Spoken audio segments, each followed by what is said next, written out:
तो सुतीक्षण ने जो भगवान को मारा सालग्राम की बटिया को, तो जामुन तो नीचे गिर गए, लेकिन भगवान सरोवर में चले गए। सुतीक्षण ने बहुत ढूंढा, लेकिन भगवान न मिले। अब तो बड़ी चिंता हो गई, गुरुजी आएंगे तो क्या जवाब देंगे, भगवान खो गए। अब उन्होंने क्या किया, उन्हें पता था कि गुरुजी आने वाले हैं, तो बाल स्वभाव था, एक पका सा बड़ा सा जामुन ले आए, सिंहासन पर रख दिया। जैसा जामुन काला होता है ना, और वैसे ही सालग्राम भी काले होते हैं, उतने ही बड़े होते हैं। सालग्राम जामुन का पका हुआ फल रख दिया, उसी पे चंदन लगा दिया, उसी पे तुलसी दल चढ़ा दी, भोग लगा दिया, आरती कर दी। गुरुजी आए, सुतीक्षण ने चरण छुए, उनके आशीर्वाद लिया। अगस्त्य ऋषि ने कहा, सुतीक्षण तूने भगवान की 15 दिन तक बढ़िया सेवा की ना। सुतीक्षण बोले, गुरुजी सुबह शाम दूध दही से स्नान कराता था, घिसके चंदन लगाता था, और देखो सुबह शाम भोग लगाता था, आरती करता था। अगस्त्य ऋषि ने कहा, चलो हमें दर्शन कराओ। और जो दर्शन करने के लिए गए, तो जामुन तो वैसे ही चमकीला होता है, और जो अगस्त्य ऋषि ने देखा तो गदगद हो गए। सुतीक्षण तूने तो मेरे ठाकुर जी को चमका दिया है, कैसे चमकीले हैं, कैसे चिकने हो गए। सुतीक्षण बोले, गुरुजी मैंने बहुत सेवा की है। और जब दूसरा दिन हुआ, अगस्त्य ऋषि बोले, सुतीक्षण आज भगवान की सेवा तुम मत करना, आज हम ही करेंगे।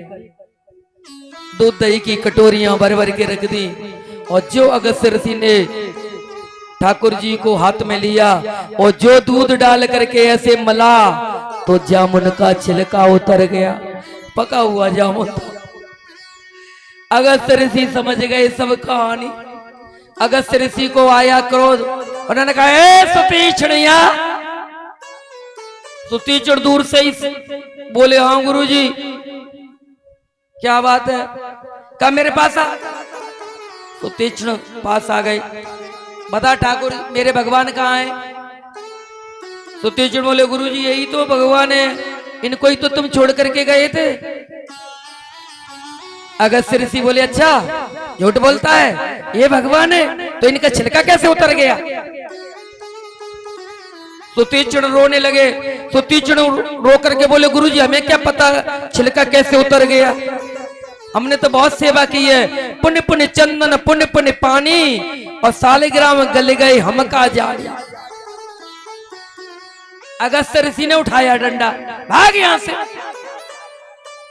अब मुझे कभी मुंह मत दिखाना, तूने मेरे भगवान खो दिए। और सुतीक्षण तब से भागे, बचपन से भगाए, और आज बुढ़ापा आ गया। गुरु की बहुत याद आ रही है। भगवान से कहा, प्रभु मेरे गुरु जी के दर्शन करा दो, आप मेरे साथ चलो। तो आगे आगे सुतीक्षण, और पीछे पीछे भगवान श्री राम, लक्ष्मण और सीता जी। अगस्त्य ऋषि की कुटिया पर पहुंचे, और सुतीक्षण पहले पहुंच गए, जाकर के चरण छुए। और जो अगस्त्य ऋषि ने देखा सुतीक्षण को सामने, तो डंडा उठाया, भाग यहां से, मैंने तुझसे कह दिया था, तूने मेरे भगवान खो दिए थे, जब तक मेरे भगवान न मिल जाएं तू मुझे मुंह मत दिखाना। सुतीक्षण की आंखों में आंसू आ गए।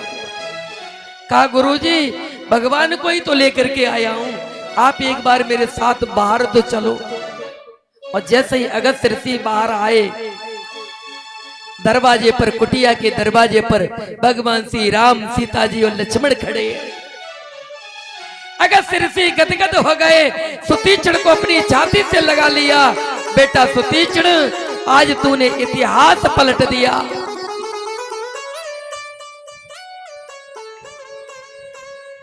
संसार ये कहता है कि गुरु की वजह से शिष्य को भगवान मिले, लेकिन आज शिष्य की वजह से गुरु को भगवान मिल गए। अगस्त्य ऋषि की कुटिया पर रहे, इसके बाद में अगस्त्य ऋषि ने उन्हें बला अति बला कई तरह की जो विद्याएं थी वो सब भगवान श्री राम को दे दी। उन्हें पता था इन्हें आगे जाकर के जरूरत पड़ेगी और वहां से भगवान श्री राम चले गए और पंचवटी पर पहुंच गए। ये जो दंतेवाड़ा क्षेत्र है ना छत्तीसगढ़ में, यही दंडकारण्य वन है। वहां आज भी कई किलोमीटरों तक वन है, जंगल है।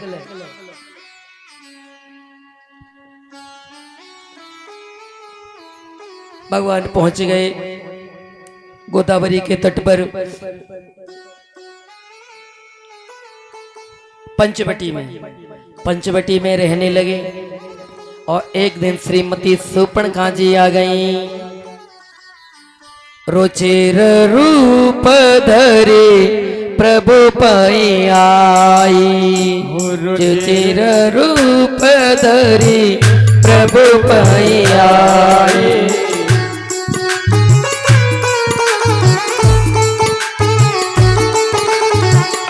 रुचिर रूप धरे प्रभु पई आई, बोली बचन बहुत मुस्काई, बोली बचन बहुत मुस्काई।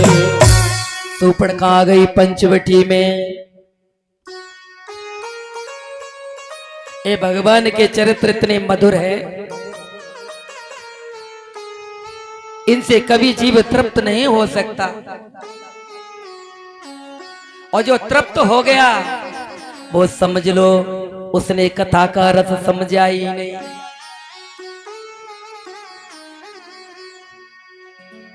ये जो दिखाई दे रही है ना, ये सब प्रभु की माया है। इस यज्ञ को कौन करा रहा है? अरे भगवान नारायण ही आपके हृदय में बैठ करके करा रहे हैं। भगवान ही तो प्रेरणा कर रहे हैं कि आप तुम प्रेरक सबके हृदय। रामायण में कहते हैं तुम प्रेरक सबके हृदय। प्रभु आप ही तो सुंदर प्रेरणा कर रहे हो, ही तो कराने वाले सब आप ही तो हैं प्रभु। भला कौन कर सकता है? ये सारे खेल तुम्हारे हैं प्रभु। ये कौंद वाले परम भाग्यशाली हैं। या कभी भी कथा हुई तो बिना रास के नहीं हुई।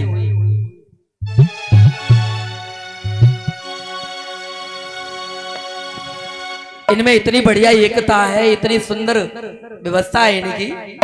जब भी करते हैं आनंद कर देते हैं। ये जो कौन कर रहा है इसे? अरे इनके ऊपर भगवान की बहुत बड़ी कृपा है, वही करवा रहे हैं। ये सारे खेल तुम्हारे हैं।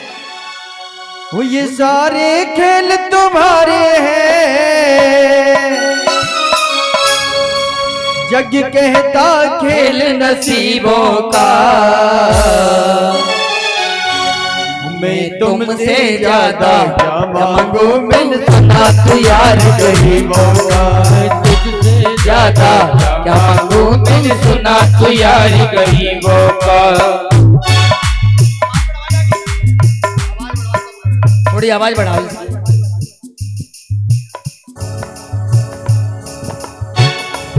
राधे राधे राधे राधे।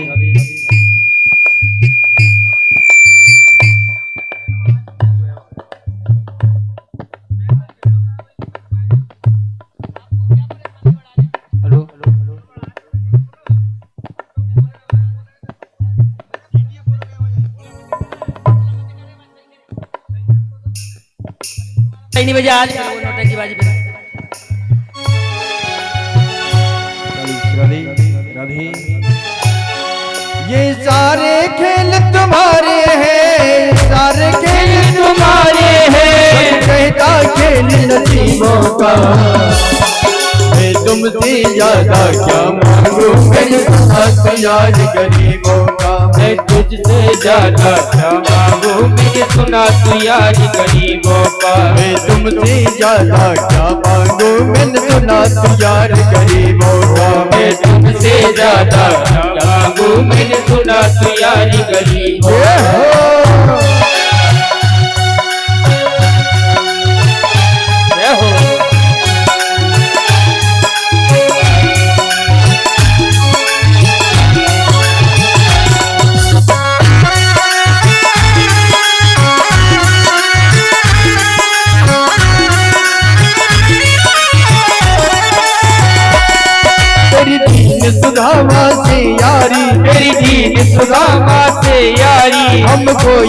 सबक सिखाती है, वो हमको ये सबक सिखाती है। धनवानों की ये दुनिया है और तू निर्धन का साथी है। वो धनवानों की ये दुनिया है और तू निर्धन का साथी है। तेरी दीन सुदामा से यारी, तेरी दीन सुदामा से यारी हमको ये सबक सिखाती है, हमको ये सबक सिखाती है। धनवानों की ये दुनिया है और तू निर्धन का साथी है। वो धनवानों की ये दुनिया है और तू निर्धन का साथी है। दौलत के दीवाने क्या जाने, दौलत के दीवाने क्या जाने, दौलत के दीवाने क्या जाने, दौलत के दीवाने क्या जाने। तू आशिक सदा गरीबों का, मैं तुझसे ज्यादा क्या मांगू, मैंने सुना प्यार गरीबों का। मैं तुझसे ज्यादा क्या मांगू, मैंने सुना तू यार गरीबों का। मैं तुझसे ज्यादा क्या मांगू, मैंने सुना प्यार गरीबों का। मैं तुझसे ज्यादा क्या मांगू, मैंने सुना तू यार गरीबों का।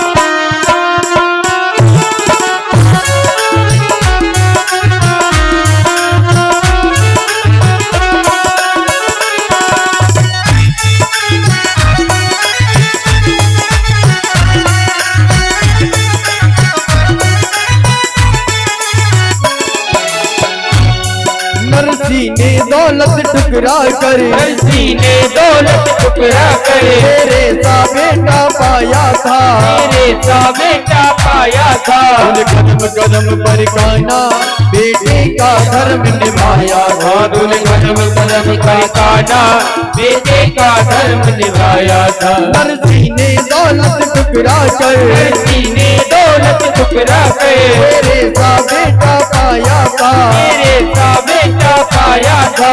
कदम कदम पर काना बेटे का धर्म निभाया था। तूने कदम कदम पर काना बेटे का धर्म निभाया था। कोई माने या प्रभु ना माने, कोई माने या प्रभु ना माने, कोई माने या प्रभु ना माने, कोई माने या प्रभु ना माने।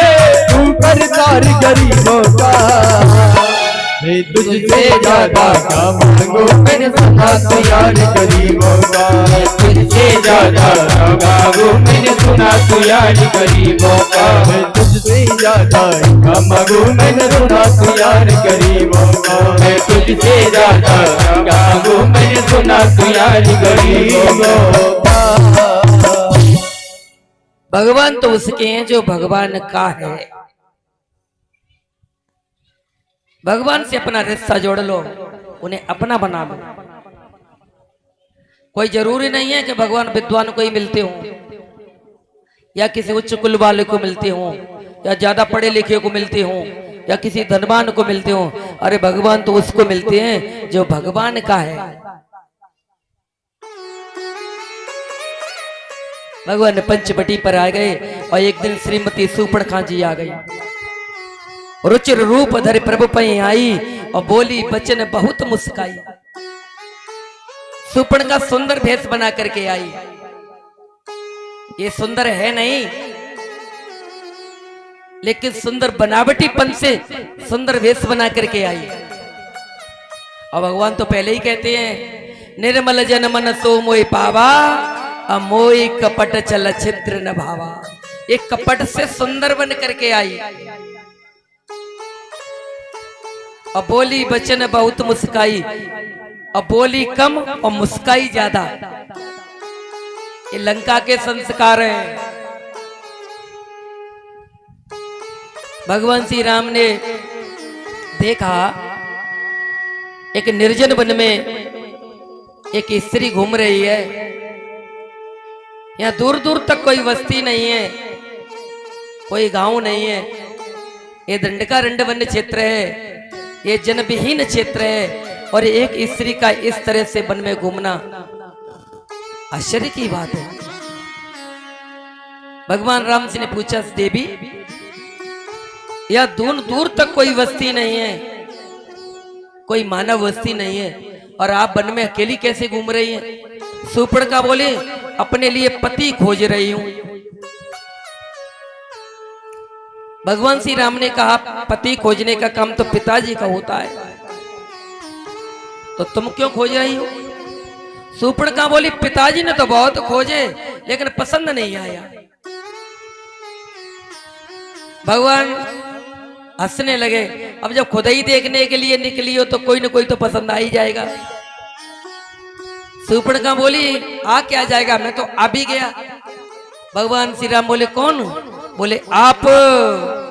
तुम सम पुरुष नमो समनारी, तुम सम पुरुष ये संयोग विधि रचा विचारी, ये संयोग विधि रचा विचारी।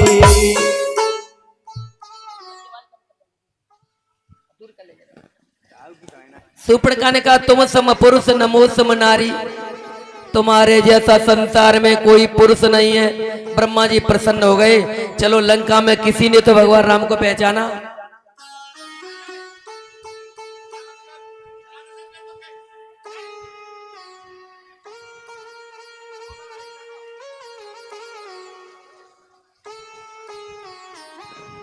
तुम सम पुरुष न, और फिर शूर्पणखा बोली, नमो सम नारी।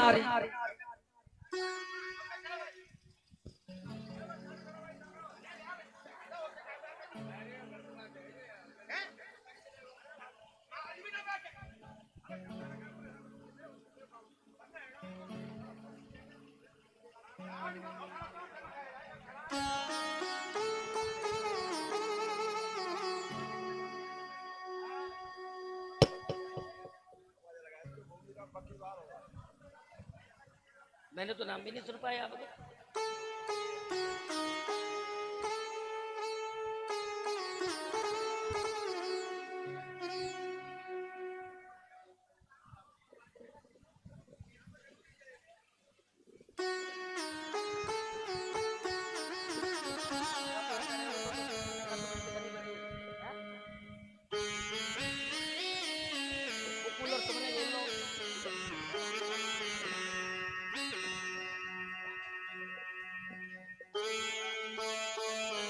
ये क्या नाम बता गए तो हमें तो पता भी नहीं चला।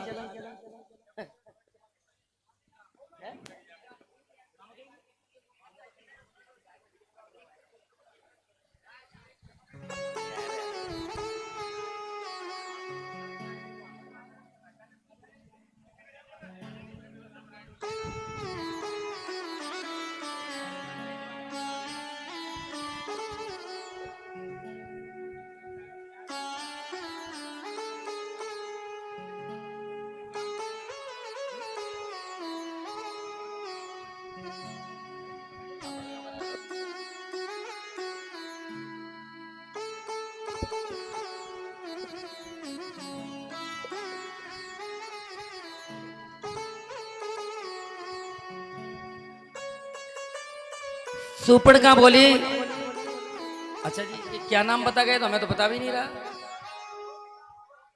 अब ताकों जी के बारे में मुझे तो बताओ।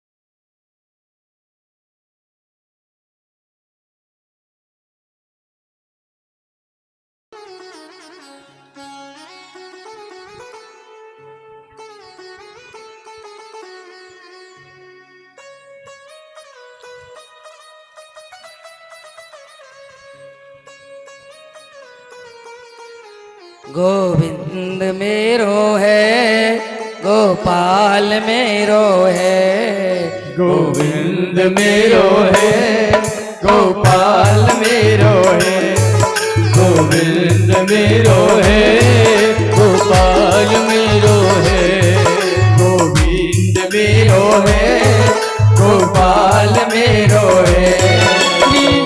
के बिहारी नंदलाल मेरो है, कृपा के बिहारी नंदलाल मेरो है।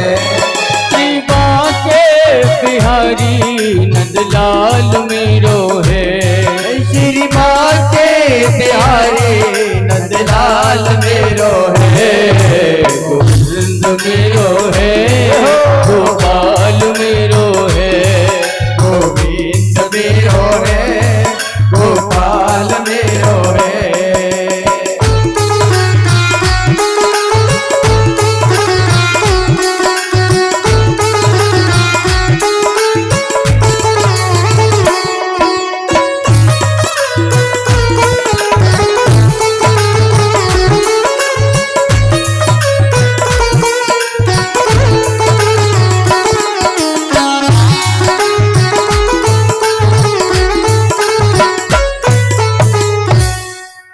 रुचिर रूप धरे प्रभु पै आई, सुंदर वेश बना करके आई और बोली तुम सम पुरुष न, आपके जैसा पुरुष नहीं है।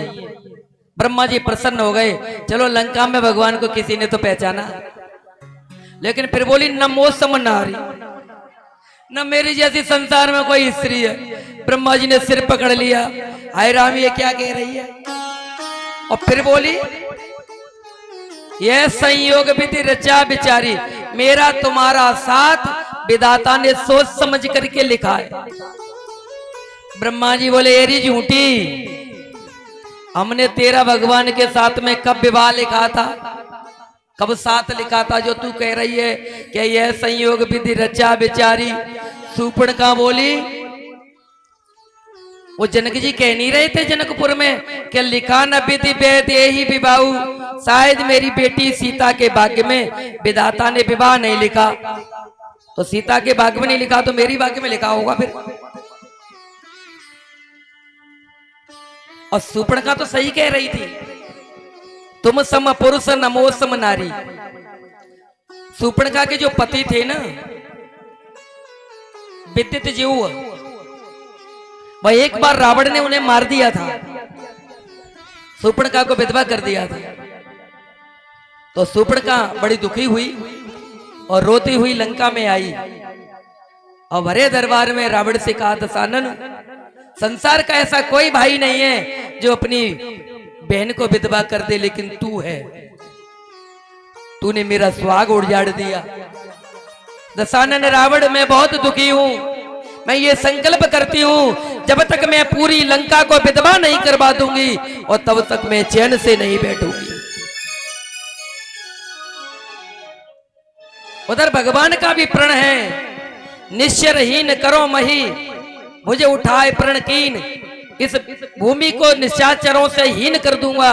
उधर सूर्पणखा का भी यही संकल्प है कि मैं इस भूमि पर निशाचरों का विनाश करवा दूंगी। तो दोनों का एक ही संकल्प है, इसलिए कह रही है न तुम सम पुरुष न मो सम नारी, न संसार में आपके जैसा पुरुष है न मेरी जैसी स्त्री है, क्योंकि राक्षसों का विनाश आप भी चाहते हैं और राक्षसों का विनाश मैं भी चाहती हूं। भगवान ने कहा देवी हमारा तो विवाह हो गया, हमारे वो दो भाई बैठे पास में, तो आप जाओ तो उनसे विवाह कर लो। अब भगवान ने तो सही जगह पे भेजा पहुंचा दिया, क्योंकि सूर्पणखा रावण की बहिनी और दुष्ट हृदय जैसे दारुण अहिनी, तुलसीदास जी ने इसे सर्पणी लिखा है और लक्ष्मण जी शेषनाग के अवतार हैं, तो सर्पणी का विवाह नाग से होना चाहिए कि नहीं होना चाहिए। सूर्पणखा रावण की बहिनी और दुष्ट हृदय जैसे दारुण अहिनी, ये सूर्पणखा थी ना, ये पूर्व जन्म की सर्पणी ही थी और शेषनाग की पत्नी थी। तो उस समय तो ये बच गई। एक कथा बड़ी लंबी है, भगवान ने आज का वहीं चली जा। तो सुपर्णखा लक्ष्मण के पास में गई, कहा मैं तो तुमसे विवाह करूंगी। लक्ष्मण जी बोले हम ठहरे सेवक और सबसे सेवक धर्म कटोरा, और तू सेवा करती करती दुखी हो जाएगी और वहीं चले जा तू भगवान राम के पास में। प्रभु समर्थ कौशलपुर राजा, वो कौशलपुर के राजा हैं और हमारे यहाँ का नियम है, हमारे घर में तो कई कई विवाह कर लेते हैं। हमारे पिताजी ने 3 कर लिए, वो 2 कर लेंगे तो कौन सी बड़ी बात, वहीं जा। इसलिए कहा प्रभु समर्थ कौशलपुर राजा, वहीं चली जा। सुपर्णखा फिर आ गई लौट के राम के पास में, प्रभु मैं तो तुमसे ही विवाह करूंगी। भगवान बोले हमारे बगल में तो हमारी धर्म पत्नी बैठी है और हमने ये संकल्प लिया है कि एक पत्नी व्रत रहेंगे हम जीवन भर, तो एक पत्नी के रहते हुए हम दूसरा विवाह नहीं कर सकते। सुपर्णखा बोली ये बैठी है पतली पतली है, इसका तो अभी मैं नाश्ता किए लेती हूँ, इसको मैं खा लेती हूँ, अभी जब ये सीट खाली हो जाएगी तब तो विवाह कर लोगे। अब तो सीता जी बेचारी भयभीत हो गई, ये क्या कह रही है, इसको तो मैं अभी खा लेती हूँ। भगवान ने कहा अरे तू इसे मत खाए, वहीं चली जा। और लक्ष्मण के पास फिर चली गई और जो गई भगवान ने इशारा कर दिया, इसकी नाक कान दोनों काट लिए और अब तो बेचारी बड़ी भयंकर हो गई।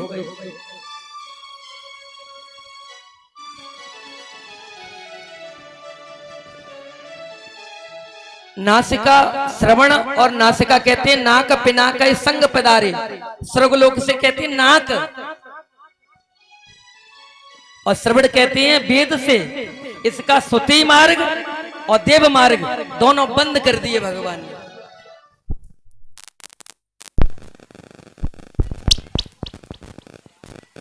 अब सुपर्णखा वहां से बाधी खड़दूसर के पास में, उनसे कहा मेरी कट गई अपनी बचाओ।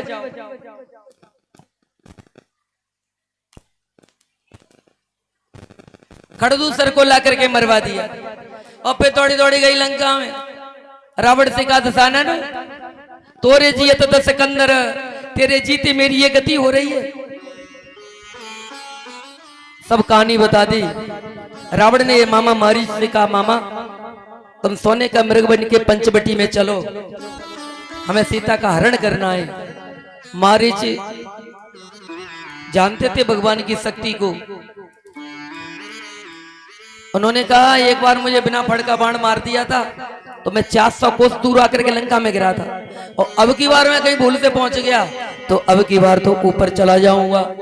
रावण को समझाया वहां मत जाओ, वहां जाकर के फिर जीवित नहीं आऊंगा मैं। रावण ने तलवार निकाली, ये तू हमारे साथ नहीं चलेगा तो मैं अभी सिर काट लेता हूं।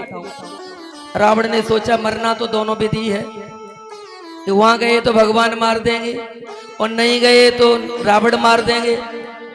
मारीच ने सोचा जब मरना ही है तो भगवान के हाथ से ही मरो। अपना पिंड दान करके रावण मारीच वहां से चले, मालूम था बाद में कोई पिंड दान करने वाला नहीं बचेगा। और मारीच आकर के पंचवटी के बाहर कुटिया के बाहर सोने का मृग बन करके घूमने लगे। सीता जी ने जो देखा तो कहा प्रभु देखो तो सही कैसी सुंदर सोने का मृग घूम रहा है और आप इसकी मृगशाला ले आओ। भगवान ने सोचा हमें तो वनवास लगा है और सीता जी को सोने की मृग की इच्छा है, जाओ हम तुम्हें सोने की लंका में ही भेज देते हैं। भगवान श्री राम चले गए उस मारीच के पीछे। अब मारीच भगवान को बहुत दूर ले गया और दूर जाकर के जब उसमें बाण मारा तो जोर से बोला हा राम हा लक्ष्मण। जो हा लक्ष्मण का तो सीता जी ने कहा लक्ष्मण से तुम्हारे भाई संकट में हैं और आप उनकी सहायता के लिए चले जाओ। लक्ष्मण जी ने कहा भाभी संसार में कोई ऐसी शक्ति नहीं है जो मेरे प्रभु को कष्ट दे दे, उन्हें दुख पहुंचा सके। और जब सीता जी ने कुछ ज्यादा कहा तो लक्ष्मण जी लक्ष्मण रेखा पूर करके और वहां से वन में चले गए भगवान श्री राम के पास में। और उसी समय रावण आए और सीता जी का हरण कर ले गए।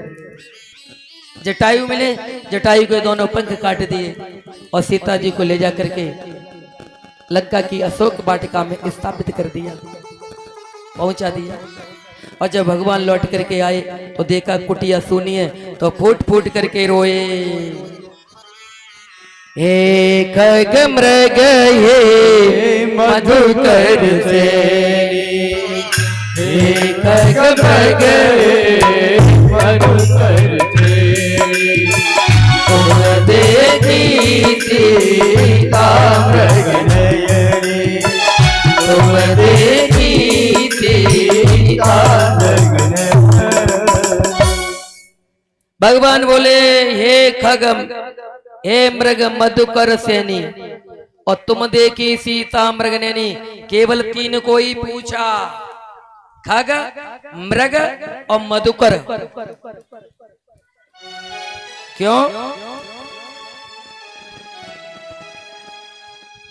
जब से भगवान श्री राम पंचवटी पर आए थे तब से खग मृग मधुकर तनुधर देवा आए करें रघुपति की सेवा।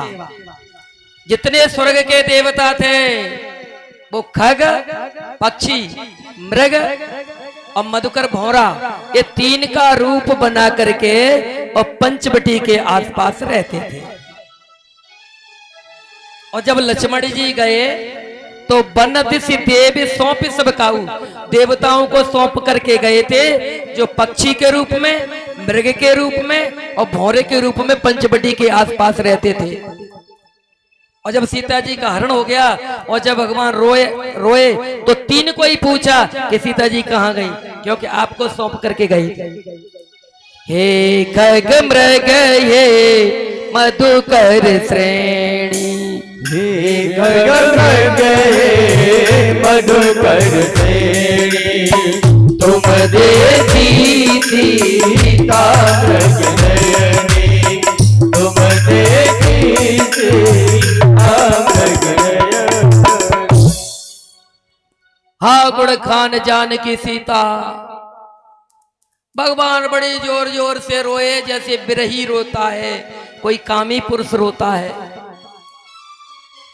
अच्छा एक बात बताओ, भगवान को तो पता था, भगवान ने स्वयं सीता जी से कहा था जब तक करऊ निशाचर नाचा और तुम पावक मऊ करऊ निवासा। तो सीता जी, असली जो सीता जी थी वो तो अग्नि में प्रवेश कर गई थी, ये तो सीता जी नकली थी। तो फिर जानबूझ के भगवान इतनी जोर से क्यों रोए? किसी की नकली पीतल की जंजीर खो जाए तो सामान्य पुरुष भी नहीं रोता, सोचता है 100 रुपए की और ले लेगी। समझ में आ रही है कि नहीं आ रही है? और भगवान को पता था कि जब तक करो निशाचर नासा तुम पावक मऊ करो निवासा, मैं जब तक निशाचरों का नाश करूं है बेदेई, तो अग्नि में प्रवेश कर जाओ। तो जो असली सीता थी वो तो अग्नि में प्रवेश कर गई, और अब तो नकली सीता है। और फिर भी भगवान इतनी जोर से रोए, तो बिना कारण के नहीं रो सकते। अरे भगवान के तो रोने में भी लीला छिपी है, इसलिए तो कहते हैं हरि अनंत, हरि कथा अनंता। भगवान के चरित्र अनंत है, भगवान की लीलाएं अनंत है। जब से भगवान पंचवटी पर पहुंच गए थे ना, तो दंडकारण्य बन के जितने संत महात्मा थे, ऋषि मुनि थे, वो भगवान के पास में सत्संग के लिए आते थे। तो सत्संग चलता था। एक दिन महात्माओं ने सोचा कि पत्नी के साथ में रहने में क्या बुराई है, भगवान भी तो वन में अपनी स्त्री के साथ में रहते हैं, बढ़िया सेवा करती है सीता जी।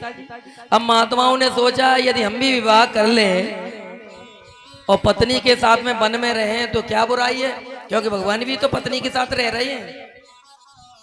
एक महात्मा बोला तो इतनी कन्याओं की व्यवस्था कहां से होगी, सबके विवाह हो जाए।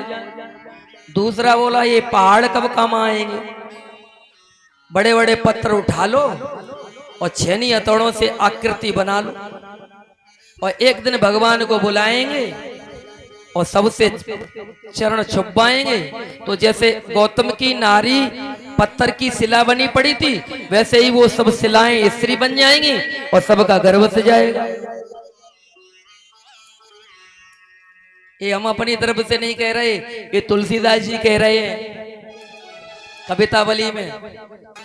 किसी को कहीं शक हो तो रिकॉर्ड कर लेना। बिंद के बासी उदासी व्रतधारी बिनु नारी दुखारी। जो दंडकारण्य के जो संत थे, ऋषि मुनि थे, उन्होंने जब भगवान को सीता सहित वन में देखा तो सोचा हमारा भी विवाह हो जाता, तो वो दुखी हो गए। और गौतम तीय तरी तुलसी सुन के मुनि वृंद भये यो सुखारी। जब उन्होंने सोचा सुना कि गौतम की स्त्री पत्थर की जो बनी पड़ी थी और भगवान के चरण रज से स्त्री बन गई थी, तो उन्होंने सोचा कि तो हमारा भी गर्भ बस जाएगा। उन्होंने कहा अपने अपने नाप की शिलाएं ले लो और काट चाकड़ के नाक नक्शा बना लो। एक दिन भगवान को बुलाएंगे, सबसे पैर लगवाएंगे, सब स्त्री बन जाएंगे तो गर्भ से जाएगा। वह शिला सब चंद्रमुखी पर से पद मंजल कंज त्यारे और कीली बनी रघुनायक जी करुणा करके वन में पगुधारे। अच्छा हुआ भगवान वन में आ गए तो सब महात्माओं ने बड़ी बड़ी शिलाएं उठा ली और छेनी हथौड़ा लेकर के मूर्ति बनाना शुरू कर दिया। अब सत्संग बंद हो गया। भगवान श्री राम ने एक दिन पूछा किसी से, भैया इतने संत महात्मा रोजाना आते थे, सत्संग के लिए आजकल नहीं आ रहे, क्या कारण है? दूसरा कोई बोला, महाराज आजकल तो छेनी हथौड़ा चल रहे, नाक नक्शा बन रहे, और एक दिन तुम्हें बुलाएंगे और सबसे पैर छुपाएंगे, चरण रज लगवाएंगे और सब स्त्रियां वो पत्थर की शिलाएं स्त्रियां बन जाएंगी तो सबका गर्भ से जाएगा। क्योंकि सब संत ये सोचते हैं कि भगवान भी तो पत्नी के सहित भजन कर रहे हैं, तो हम भी पत्नी के साथ रहें तो क्या बुराई है। भगवान ने सिर पकड़ लिया, हाय राम, हम तो संतों से त्याग की शिक्षा लेने के लिए आए थे और संतों ने हमसे अनुराग की शिक्षा ले ली। ये तो बड़ा पाप लगेगा हमें। उसी समय सीता जी का हरण हो गया और जो सीता जी का हरण हुआ तो भगवान जानबूझ करके जोर जोर से रोए, एक मृग ये मधुकर सेनी और तुम देखी सीता मृग रेनी, हा गुण जान खान जान की सीता। और जो जोर जोर से रोए तो संतों ने अपने अपने आश्रम पर सुना कि भगवान रो रहे। किसी ने पूछा भैया क्यों रो रहे हैं?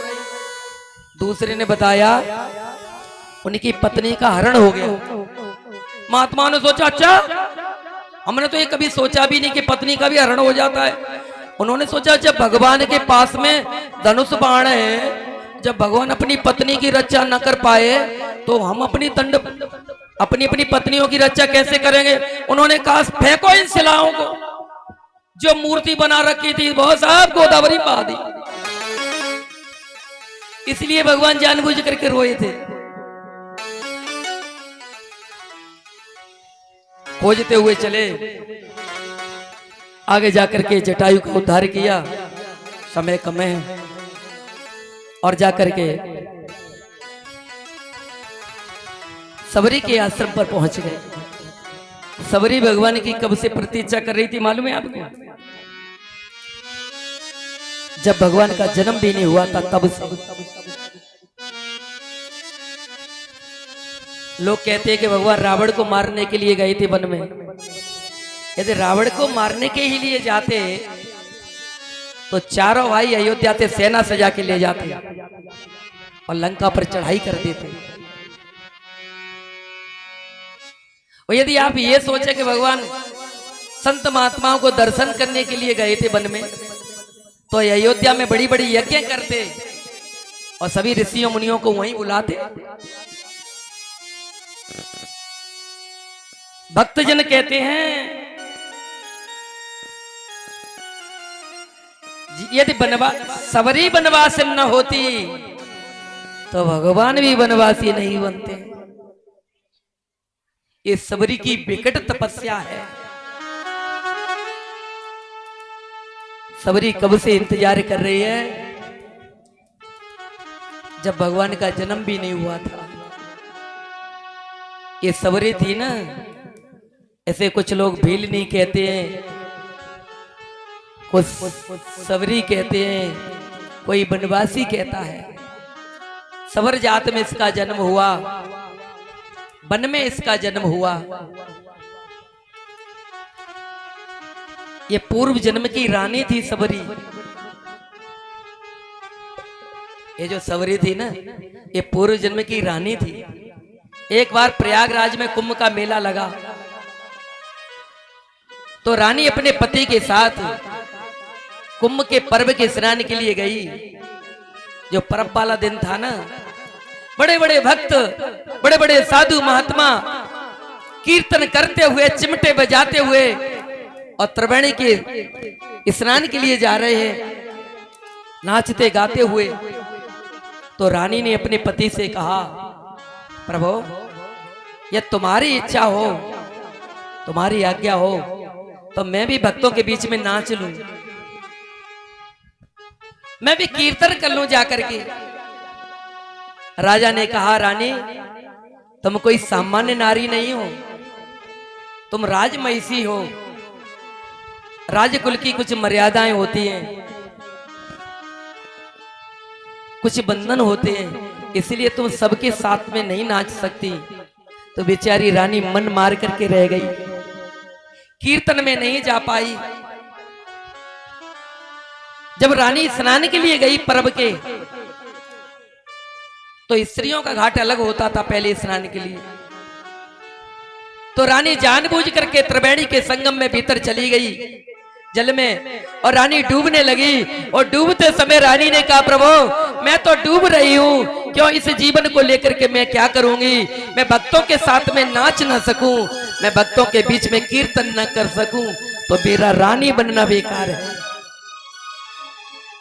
ये रानी बनना मेरे किसी काम का नहीं है, जो मुझे कीर्तन न करने दे, मुझे भक्तों के बीच में ताली न बजाने दे, मुझे नाचने न दे। सब रानी ने कहा, प्रभु मैं तो प्राण त्याग रही हूं, अगला जन्म में मैं चाहे जो बनूं प्रभु, लेकिन मुझे कुछ भी बनाना, लेकिन रानी मत बनाना। उस रानी जल में डूब गई, बहुत खोजा, रानी तो मिल गई, लेकिन उसके प्राण न मिले, बेचारी मर गई। वही रानी दूसरे जन्म में जाकर के सबरी बनी, सबर जात में जन्म हुआ है, विवाह के लायक हो गई सबरी। एक दिन सबरी की मां ने उसे गोद में बिठाया, उसके केस काटने लगी, बाल संभालने लगी। तो सबरी ने अपनी मां से पूछा, मां रोजाना तो तुम इतने लाड प्यार से मेरे केस नहीं संभालती थी, मेरे बाल उलझे हुए रहते थे, लेकिन आज तुम बड़े प्रेम से मेरे बाल संभाल रही हो, चोटी बना रही हो, क्या कारण है? सबरी की मां ने कहा, बेटा सबरी तेरी परसों बारात आएगी, तू ससुराल चली जाएगी, परसों तेरा विवाह है। जो वन में जो तेरे पिताजी ने खिरक में जो पशु बंद कर रखे ना, वन में से ला करके, वो तेरी बारात में मांस का भोजन बनेगा। इसलिए वन में से ऐसे पशुओं को हमने कई महीनों से इकट्ठा करके और खिरक में बंद करके रखा है। सबरी ने जो सुना, मेरे विवाह में इतने पशुओं की हत्या होगी, मांस बनेगा, तो सबरी का हृदय दुखी हो गया। सबरी हृदय से भक्त थी, और सबरी ने अपनी मां से चोटी छुड़ाई, अरे छोड़ छोड़ छोड़, और झटका दे करके सबरी भाग गई और वहीं पहुंची जहां पर खिरक में पशु बंद थे। और सबरी ने जाते जाते उस खिरक का दरवाजा खोल दिया, पशु उसमें बंद थे मरने के लिए, और उस खिरक में से निकल करके भागने लगे वन में, और कहने लगे, सबरी तूने हमें मुक्त किया है, परमात्मा तुझे मुक्त करेगा। दंड कारण्य वन में चली गई सबरी, फिर लौट करके घर नहीं आई। अब वन में रहे कहां। एक पेड़ के, दिन भर तो पेड़ के ऊपर रहती थी, वहीं मतंग मुनि का आश्रम था। तो पहले एक नियम थे, स्त्रियां संतों के आश्रमों पर नहीं रहती थी उस समय।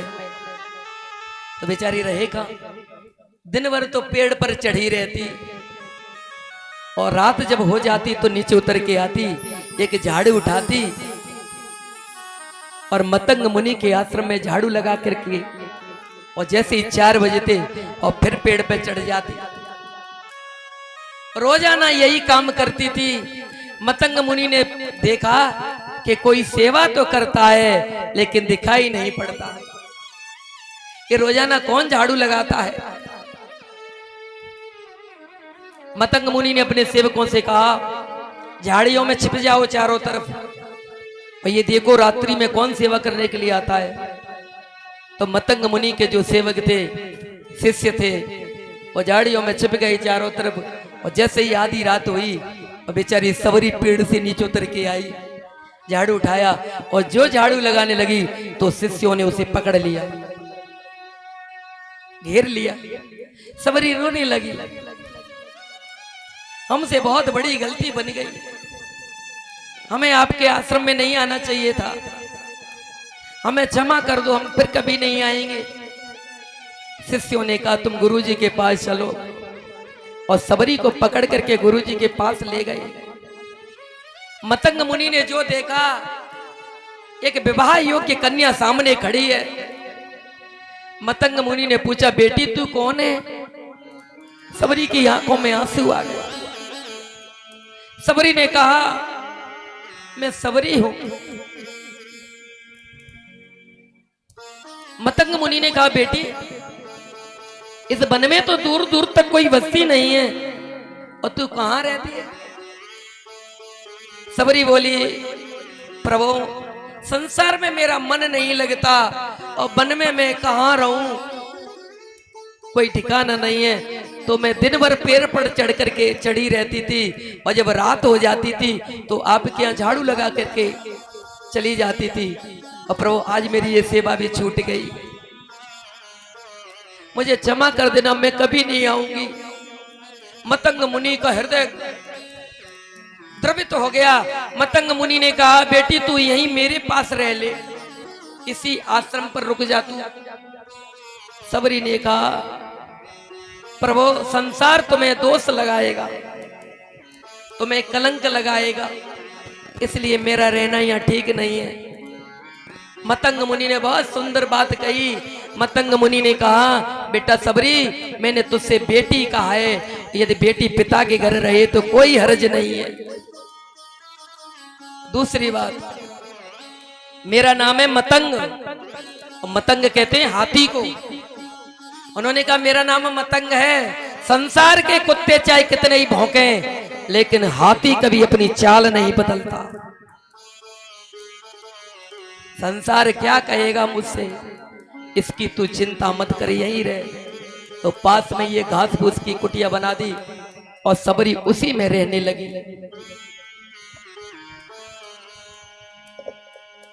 वन में से लकड़ी बीन करके लाती बेचारी।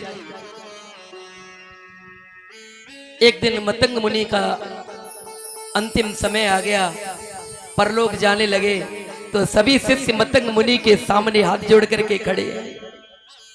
आज गुरुजी अपने प्राण त्याग रहे हैं। तो किसी ने कहा, सबरी आज गुरुजी जा रहे हैं और तू कुटिया में बैठी है। तो अपनी बेचारी घास फूस की कुटिया में से निकल के आई, और मतंग मुनि के सामने आकर के खड़ी हो गई। कहा, गुरुजी हमने सुना है आप जा रहे हैं आज। मतंग मुनि ने उस सबरी को देखा, आंखें भरे आई। कहा, बेटी सबरी मेरा समय आ गया, अब मैं जाऊंगा। सबरी बोली, तो मैं भी आपके साथ चलूंगी, मैं यहां अकेली कैसे रहूंगी, मेरा तो यहां कोई नहीं है। मतंग मुनि समझ गए कैसी बोली वाली है, इसे यही नहीं पता कि वहां कोई दूसरा नहीं जाता। मतंग मुनि ने कहा बेटी सबरी वहां तो अकेला ही जाना पड़ता है, कोई दूसरा नहीं जाता।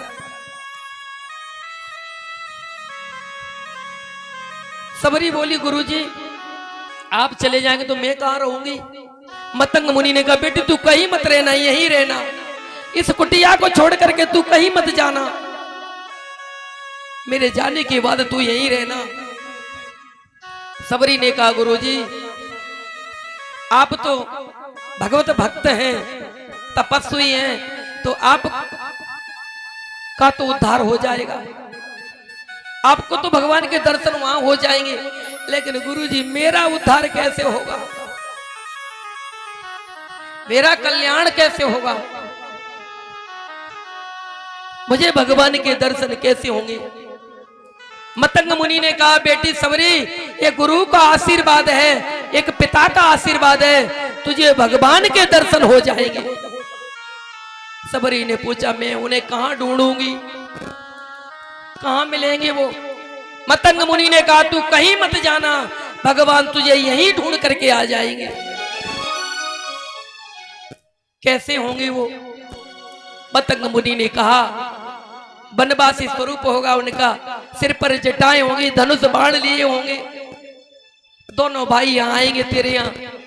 और मतंग मुनि के प्राण छूट गए और सबरी जल्दी में ये पूछना भूल गई कि कब आएंगे। सबरी ने पूछा था तो भगवान इस समय कहाँ है। मतंग मुनि ने कहा बेटी अभी तो उनके पिताजी का विवाह भी नहीं हुआ, जन्म तो तब होगा जब पिता का विवाह हो। मतंग मुनि के प्राण चले गए और सबरी बेचारी इंतजार करती रही। 10,000 वर्ष व्यतीत हो गई।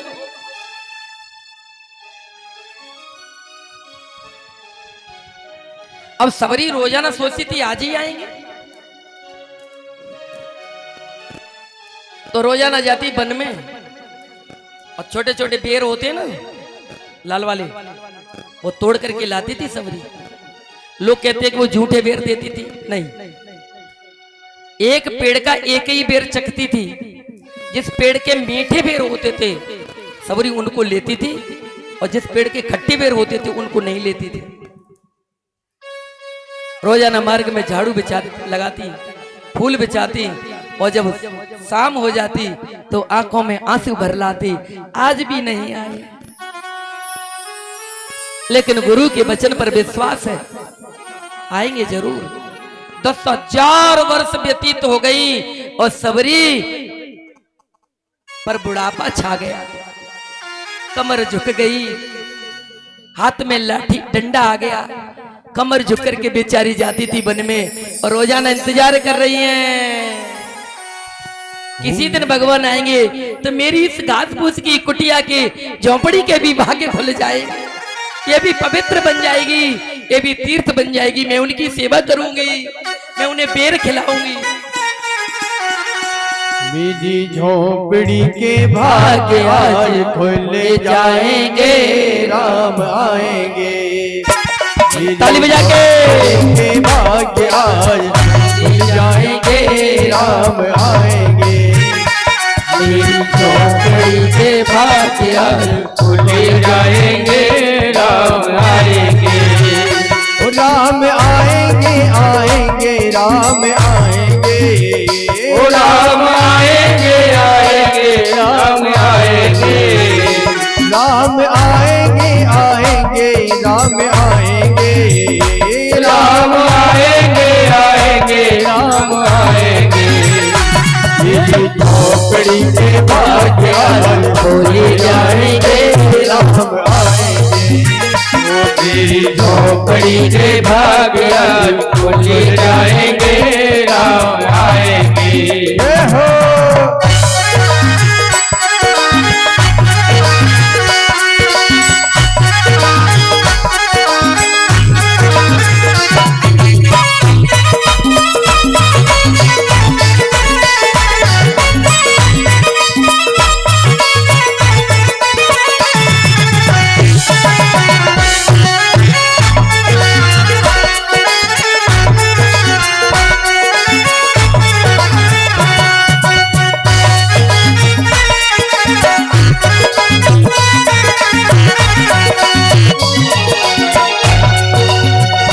राम आएंगे तो अंगना सजाऊंगी। राम आएंगे तो अंगना सजाऊंगी। दीप जला के दिवाली में मनाऊंगी। वो दीप जला के दिवाली में मनाऊंगी। राम आएंगे तो अंगना सजाऊंगी। राम आएंगे तो अंगना सजाऊंगी। दीप जला के दिवाली में मनाऊंगी। वो दीप जला के दिवाली में मनाऊंगी।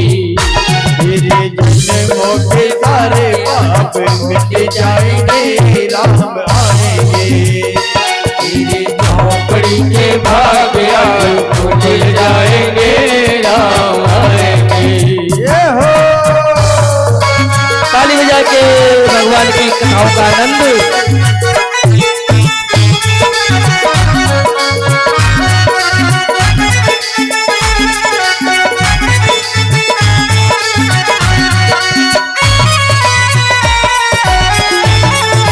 जय भोले की।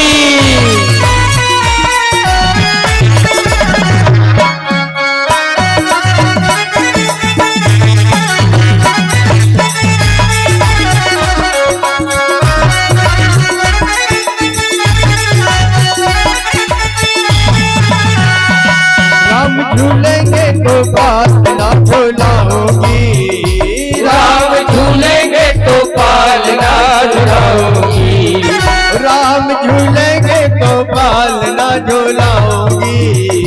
राम झूलेंगे तो पालना झुलाऊंगी। मीठे मीठे में तो भजन सुनाऊंगी। वो मीठे मीठे में तो भजन सुनाऊंगी। मीठे मीठे में तो भजन सुनाऊंगी। वो मीठे मीठे में तो भजन सुनाऊंगी। तेरी जिंदगी के सारे दुख कटे जाएंगे। राम आएंगे। मेरी झोपड़ी के भाग्य आज खुल जाएंगे। राम आएंगे। ये हो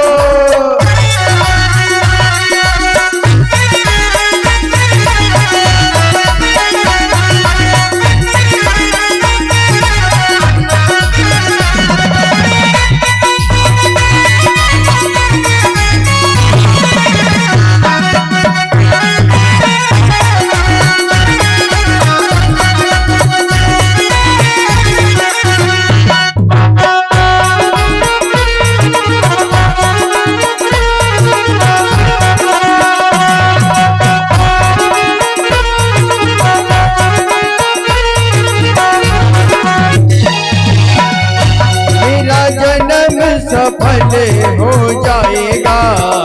मेरा जन्म सफल हो जाएगा। मेरा जन्म सफल हो जाएगा। मेरा जन्म सफल हो जाएगा। तन झूमेगा और मन गाएगा। तन झूमेगा और मन गाएगा। तन झूमेगा और मन गाएगा। वो तन झूमेगा और मन गाएगा।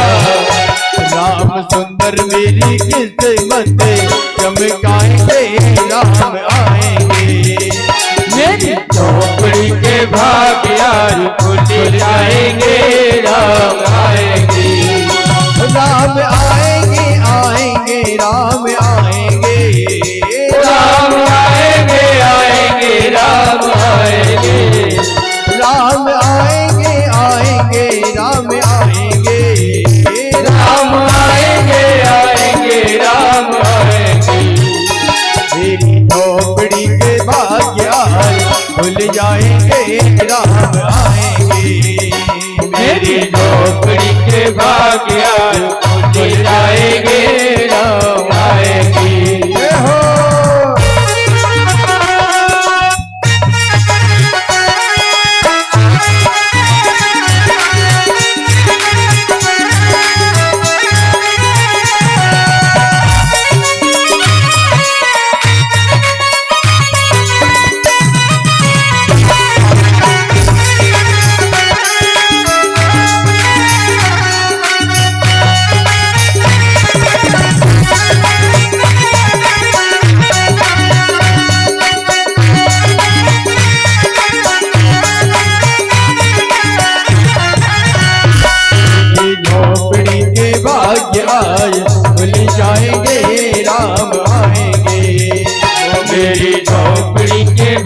के आज खुल जाएंगे राम आएंगे। बोलो राजा रामचंद्र की जय। और एक दिन भगवान श्री राम और सबरी के आश्रम पर आ गए।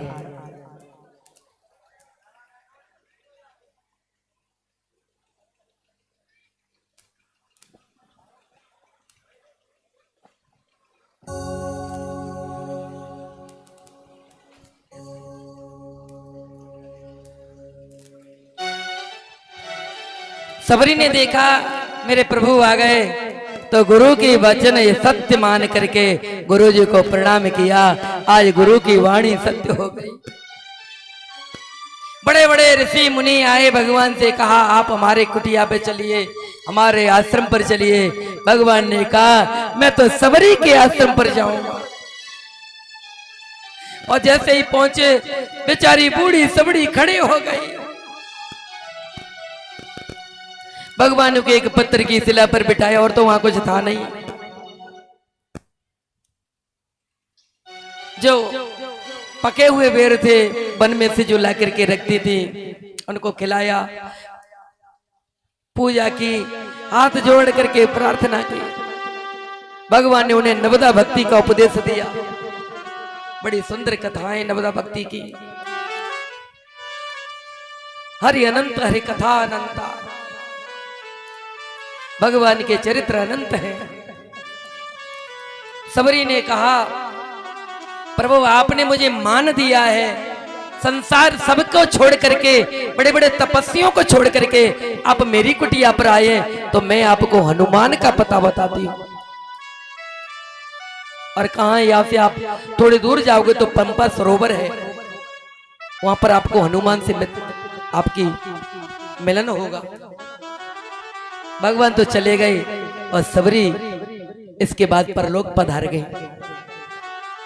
आज कृष्ण का जन्म होना है, हनुमान जी से मिलन हुआ और हनुमान जी भगवान श्री राम लक्ष्मण को किष्किंधा पर्वत पर ले गए।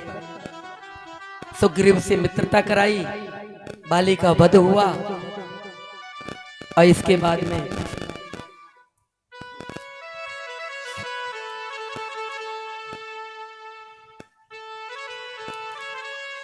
सीता जी की खोज की तैयारियां होने लगी।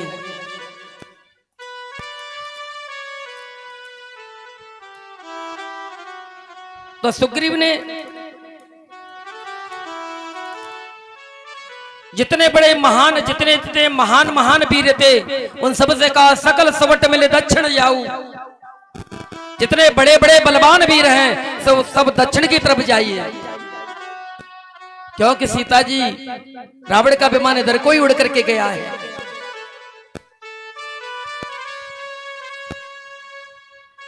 तो सभी बंदर जो दुविध मयंद नील नल गद दधिमुख अंगद और हनुमान जी और जामवंत जी इतने वीर मिलकर के और दक्षिण की तरफ जब चलने लगे तो सबने सिर नवाया और पीछे से हनुमान जी आए और जो हनुमान जी ने सिर झुकाया भगवान ने उन्हें अंगूठी दे दी। आप सीता जी की खोज के लिए जा रहे हैं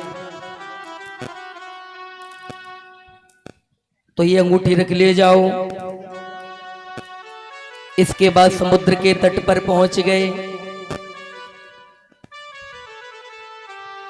वहां संपाति मिल गए और संपाति ने जब बंदरों को देखा तो हंसने लगे। अरे बहुत दिनों के बाद, बहुत दिनों से मैं भूखा था और आज हमें इकट्ठे बंदर मिल गए खाने के लिए। ये संपाति बहुत बलवान थे, ये जटायु के भाई थे। तो हनुमान जी आदि कहने लगे जटायु धन्य हैं जिन्होंने भगवान के सेवा के कारण अपने प्राण त्याग दिए। और देखो ये भी है पक्षी हमें खाना चाहते हैं। जो जटायु का नाम सुना तो संपाति ने कहा आप उन्हें कैसे जानते हैं? तो बांदरों ने सब कथा सुना दी कि सीता जी के हरण के समय पर और रावण ने उनके पंख काट दिए, उनके प्राण चले गए। जो संपत्ति ने सुना, आंखों में आंसू भर लाए, कहा वो तो मेरा भाई था।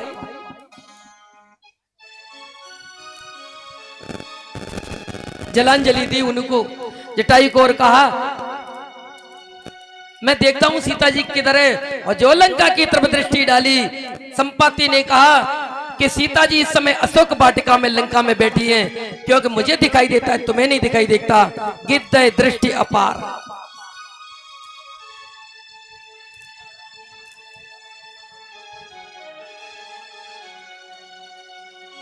अब तो बांदर आपस में कहने लगे,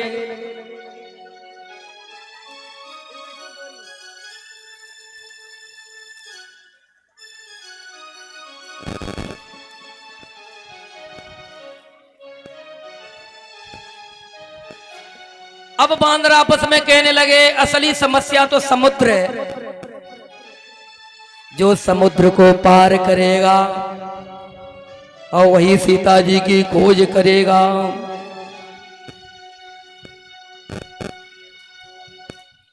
अब जाम्बवती जी ने कहा, जो ना गए सत जो जन पारा, जो ना गए जो जन पारा, करे सो राम काज मति नारा। करे तो काजे राम बतरारा। जो ना गए सत जो जन सागर, करे सो राम काज मति नारा। जो 100 कोस के समुद्र को, 100 योजन के समुद्र को पार कर जाएगा, वही भगवान श्री राम की काम करेगा।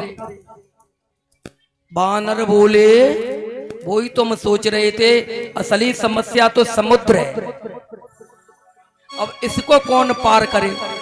तो बंदरों की तो हरकत आप देखते ही होंगे रोजाना। दुबित बोले सावधान। जाम्बवती जी ने सोचा शायद यही पार जा सकते हैं, और दुबित उछलने लगे। जाम्बवंत जी ने कहा रुक जाओ रुक जाओ। कहा कि मैं जा सकता हूं। कि कितने जा सकते हो ये तो बताओ। कि 40 योजन।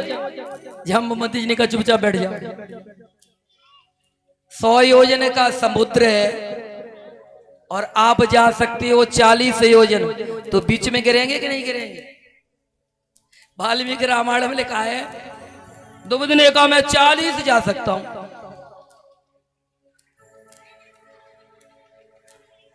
निज निज बल सब काऊ भाका, सबने अपना अपना बल कहा। और तब तक मयंद बोले हम जा सकते हैं। जाम्बवती जी ने कहा कितना जा सकते हो। कहा कि 45। जाम्बवती जी बोले चुपचाप बैठ जाओ। नील बोले 50,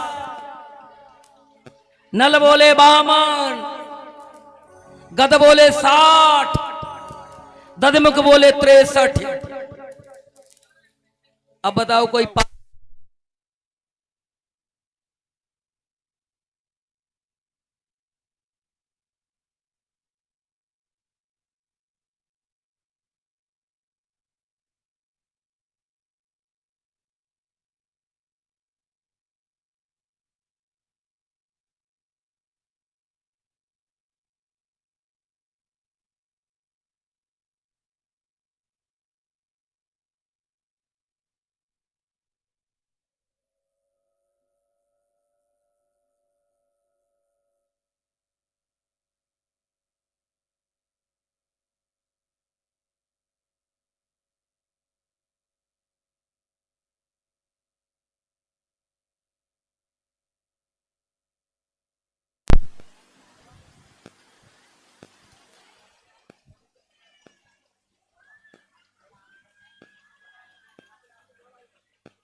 आओ ना बे।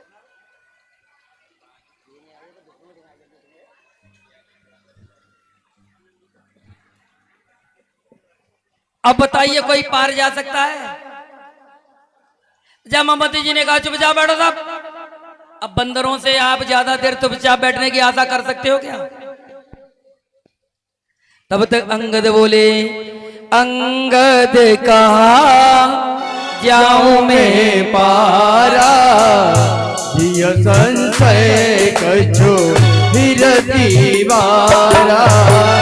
अंगद कही जाऊं मैं पारा जिय संशय कछु फिर दीवारा। अंगद ने कहा पार तो हम भी जा सकते हैं कि लौटने में कुछ संशय है। क्या संशय है? एक तो मंदोदरी इनकी मौसी लगती थी तो कहीं मौसी न रख ले। दूसरी बात, जामवंत का जो रावण का बेटा था प्रहस्त, उससे इनका वैर था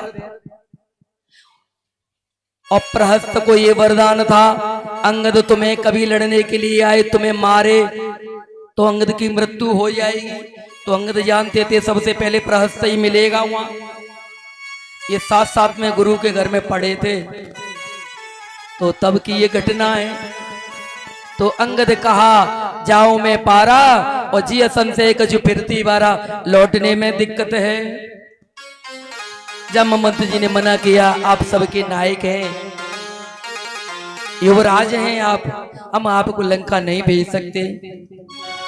अब हनुमान जी चुपचाप खड़े हैं, दूर नेत्र बंद किए हुए, भगवान के ध्यान में मग्न है। तो अब जामवंत जी ने कहा चुप साधी रहे बलवाना, पवन तने बल